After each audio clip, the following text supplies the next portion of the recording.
Hello everyone students.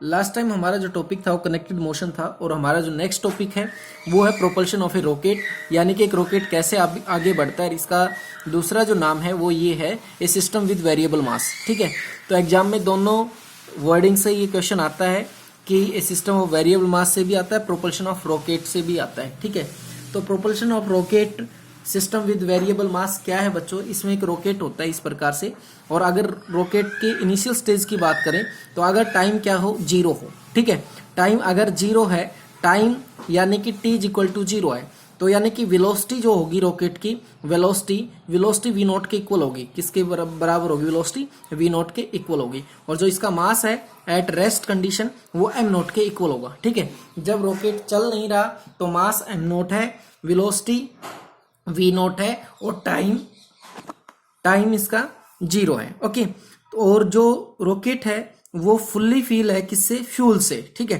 पूरा भरा हुआ किससे? फ्यूल से। इसमें जो क्या होता है, मैक्सिमम जो मास होता है ना किसी भी रॉकेट का, वो क्या होता है बच्चों? वो फ्यूल होता है। क्या होता है? फ्यूल। हाँ, कुछ पार्ट ऐसा होता है कि जो रॉकेट में जिसकी जरूरत होती है, कुछ इक्विपमेंट वगैरह होते हैं वो यहाँ पे इनबिल्ड होते हैं इसके अंदर ही इस प्रकार से। और ये जो मास होता है ये उसका रेजिडुअल मास होता है, फिक्स मास होता है, बचा हुआ लास्ट में मास होता है। ठीक है, वेरिएबल मास केवल फ्यूल के कारण होता है। ओके, तो यानी कि मैक्सिमम मास जो होता है किसी भी रॉकेट का वो क्या होता है? उसका फ्यूल होता है। क्या होता है बच्चों? फ्यूल। ओके, क्या होता है? The maximum mass of a rocket is fuel due to burning of fuel. जब फ्यूल क्या करेगा? जलेगा। ठीक है, mass of the rocket goes on decrease. Mass क्या हो जाएगा? उसका कम हो जाएगा। In such situations we use Newton second law. ठीक है, on both rocket and exhaust gas. हम इस कंडीशन में क्या करेंगे कि रॉकेट और एग्जॉस्ट गैस पे क्या लगाएंगे? न्यूटन का सेकंड लॉ लगाएंगे। ओके, उससे पहले हम क्या करेंगे, जब रॉकेट को चलाते हैं, जब रॉकेट को चलाएं और कितना टाइम तक चला दिया रॉकेट हमने? टी टाइम तक चला दिया। तो टाइम कितना है? टी। और टी टाइम पे अगर मास की बात करें तो मास कितना हो जाएगा? मास हो जाएगा एम। क्या हो जाएगा? एम। और जो ये एम होगा ना वो लेस देन होगा किससे? एम नॉट से। लेस देन क्यों होगा बच्चों? ये लेस देन इसलिए होगा क्योंकि क्या हो गया कि कुछ चला है रॉकेट और कुछ चला है रॉकेट, तो कुछ मास क्या हो गया? बर्न हो गया। और मास बर्न हुआ है अगर, तो रॉकेट का मास क्या बचा है? कम ही तो बचा है। ठीक है, तो यानी कि रॉकेट का मास कुछ कम बचा है, तो यानी कि एम जो होगा एम नॉट से क्या होगा? कम होगा। ठीक है, और अगर बात करें वेलोसिटी की तो वेलोसिटी जो है वो v होगी। क्या होगी? v। और वो हमेशा ज्यादा होगी किससे? v नॉट से। और v नॉट तो वैसे भी रेस्ट कंडीशन थी। ठीक है, तो v तो उससे ज्यादा होनी है। और साथ ही साथ क्या होगा कि यहाँ पे क्या होगा कि भाई यहाँ पे गैसेज निकलेंगी। ठीक है, तो ये जो गैस होंगी इसकी वेलोसिटी क्या होगी? vg होगी। इसको क्या बोलेंगे? इसको बोलेंगे हम एग्जॉस्ट गैस। ठीक है, क्या बोलेंगे? एग्जॉस्ट गैसेज, यानी कि जो गर्म हवाएं रॉकेट बाहर निकालता है, ठीक है, फ्यूल के जलने से, वो क्या हो जाएंगे? एग्जॉस्ट गैसेज हो जाएंगे। ओके, अब टी टाइम के बाद में हम dt टाइम की बात करेंगे।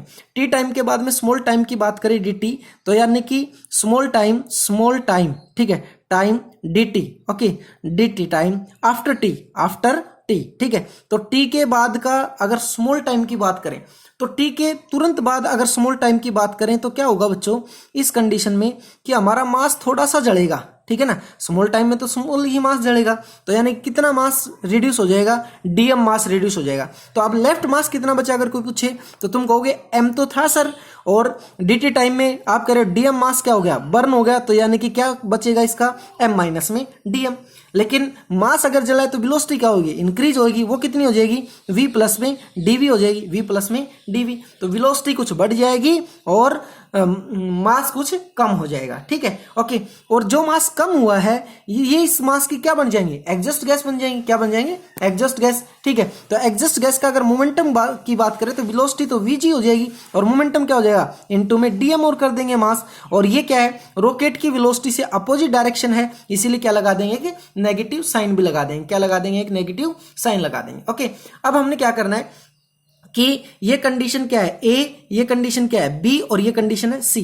B और C पे क्या लगा देंगे? न्यूटन का सेकंड लॉ लगा देंगे, law of conservation of linear momentum लगा देंगे। ठीक है, तो according to law of conservation of linear momentum, अगर law of conservation of linear momentum की बात करें तो टोटल मोमेंटम हमेशा क्या रहता है? इनिशियल स्टेज का फाइनल स्टेज के क्या होगा, बराबर होगा, या फिर इनिशियल स्टेज का फाइनल स्टेज का जो चेंज है वो किसके बराबर होता है, 0 के बराबर होता है। ठीक है, तो यानी कि मैं इस स्टेज की अगर बात करूं कि इसका लीनियर मोमेंटम कितना है, तो तुम कहोगे इसका लीनियर मोमेंटम तो mv है, m इसका मास है और v इसकी वेलोसिटी है। आगे आ जाओ। ठीक है, इस स्टेज के लीनियर मोमेंटम की बात करें तो मास कितना है, m माइनस में dm, ये हमारा क्या है, मास, और वेलोसिटी कितनी है, वेलोसिटी है v प्लस में dv। ठीक है, लेकिन बच्चों अभी इसका बात ये कंप्लीट नहीं हुआ है, क्यों, क्योंकि dm जो मास रिड्यूस हुआ है उसका जिक्र अभी बाकी है। उसके बदले में क्या बनी है, एग्जॉस्ट गैस, तो उसने कितना मोमेंटम बनाया, तो प्लस में वो मोमेंटम भी देना पड़ेगा। तो वो मोमेंटम कितना है, वो है माइनस vg, साथ में क्या हो जाएगा, dm। ठीक है, ये मोमेंटम हो गया। ओके, अगर हम नेक्स्ट स्टेप निकालें इसका, तो यानी कि vm is equal to multiply करेंगे, क्या हो जाएगा, mv प्लस में m dv। ठीक है, माइनस में v dm, माइनस में dm dv, और माइनस में क्या आ जाएगा, vg dm। ठीक है, इस प्रकार से। ओके, तो क्या होगा कि vm से vm क्या, mv से mv क्या हो जाएगा बच्चों, कैंसिल हो जाएगा। क्या हो जाएगा, कैंसिल। और ये जो टर्म है ना, ये बहुत ही स्मॉल टर्म है। क्या है, वेरी वेरी स्मॉल टर्म। ठीक है, तो इसको क्या कर देंगे हम, नेग्लेक्ट कर देंगे। क्या कर देंगे, नेग्लेक्ट। जब इसको नेग्लेक्ट करेंगे तो हमारे पास कितनी टर्म बची है, 1 2 3। ठीक है, ये क्या बची, हमारे पास 3 टर्म बची हैं। तो हम इसको mdv को एक साइड रखें, तो mdv को मैंने एक साइड रख लिया। ओके, और इन दोनों को दूसरी साइड लेके जाऊं, तो इन दोनों को दूसरी साइड लेके जाऊंगा तो क्या हो जाएगा, दोनों प्लस के हो जाएंगे, और dm इनमें क्या आ जाएगा, कॉमन आ जाएगा। तो dm मैंने कॉमन निकाल लिया, तो क्या बचा यहाँ पे, v प्लस में vg, v प्लस में vg, हमारे पास क्या आ गई, ये इक्वेशन आ गई। ओके, नाउ इफ अगर मैं लेट अस कंसीडर करूं कि जो u है, ठीक है, with the relative velocity of exhaust gas with respect to rocket. ठीक है, तो अगर u रिलेटिव वेलोसिटी, अगर मैं रिलेटिव वेलोसिटी है किसकी, relative velocity of exhaust gas with respect to rocket, तो यानी क्या हो जाएगा, रिलेटिव वेलोसिटी कैसे निकालते हैं, अपोजिट डायरेक्शन में दोनों का मैग्नीट्यूड का क्या हो जाता है, सम हो जाता है, यानी कि v प्लस में क्या हो जाएगा, vg हो जाएगा, v प्लस में vg हो जाएगा। ठीक है ना, तो यानी कि क्या हो जाएगा, मैग्नीट्यूड अगर निकालना मैंने, तो दोनों का क्या कर देंगे, सम कर देंगे। क्या कर देंगे, सम। लेकिन एग्जॉस्ट गैस रॉकेट की वेलोसिटी से किस डायरेक्शन में, अपोजिट डायरेक्शन में, तो क्या लग जाएगा, नेगेटिव साइन लग जाएगा। इस वैल्यू को क्या पुट कर देता हूं मैं, ये मैंने रिलेटिव वेलोसिटी कंसीडर की बच्चों,